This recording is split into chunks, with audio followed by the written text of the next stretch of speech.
so we get to follow Broadway actors and Charles, the stand-up comic. Brad, happy birthday. So, Heather and I are here to represent, I think, some history, a little bit of the University of Michigan days. And I really kind of thought by the time we got up, we're sort of at the end. We have Bob next, but we're sort of at the end. I thought I'd be able to talk about all of the warmth and generous nature that you've heard about Brad tonight.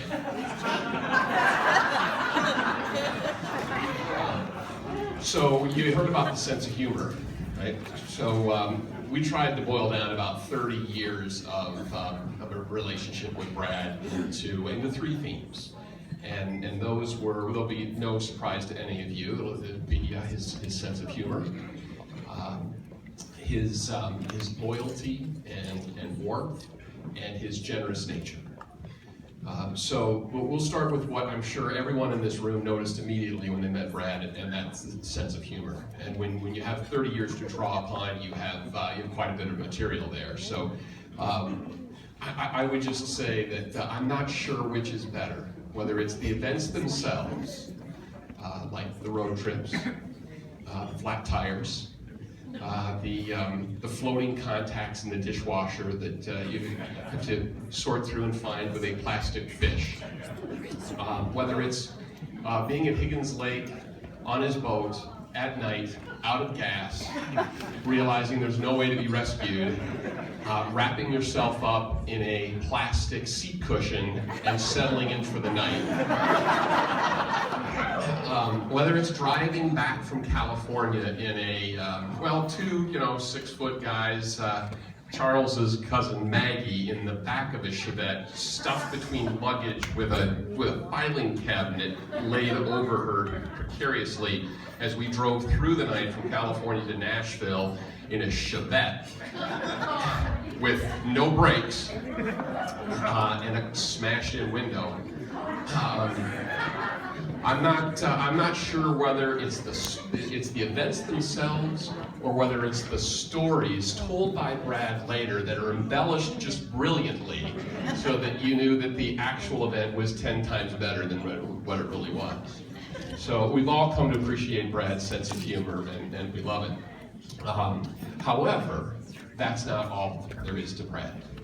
I can remember when I tried out for the cheerleading squad at Michigan and made the squad, and Brad was the most generous and welcoming person on the team who brought me in and made me feel like an insider immediately.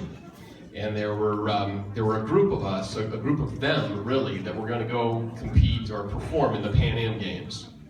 And Brad brought me along to that group, and he put me on his hip. I mean, not literally, we were cheerleaders, but I wasn't really on his hip. And he, again, made sure that I was an insider and felt welcome. And that was the beginning of our relationship, and it's grown ever since. I know Heather wants to share something about that. Kind of to speak along that of the kindness and sweetness of Brad that is there. The day Brad came to the hospital to meet our firstborn, she was in the isolate unit. It was a very stressful day, and Brad was a very calming, loving presence. And the second he saw my daughter, our daughter, you could see the instant love he had for her in his eyes.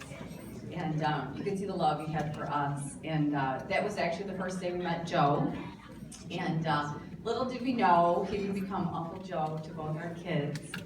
And then we had our son, and that same unconditional love that Brad had for Bailey came through with Ryan, and you could see it in his eyes as he held Ryan. And Ryan obviously felt something because then he proceeded to puke all over Brad. The first time Brad met him, but Brad continued to love both of our children like family. So, final theme was, of course, Brad's generosity, and you have all seen it here locally, whether it's us coming into Washington, D.C. in the middle of a blizzard, and there's reliable Brad at the airport picking us up after a long day of work, or whether it's just last April on spring break when we come out with our son Ryan and his two high school buddies, and They're wearing me out. We're doing museums and they're wearing me out. And Brad refuses to stop until they've seen everything on their list. So he drops me off for nap time and then takes the kids on to see the Enola Gay in Virginia, right? He's a surgeon, right? And yet, who does that? You know, Brad does. So Brad has touched our lives in so many ways. We've laughed so much. We've talked so much. We've lived so much, loved so much, and everyone here can say the same thing, that you've touched their lives. You've touched so many lives so often, and it's because of you that we're happy to be here. So happy birthday, Brad. Happy 50th. We love you. Go Blue.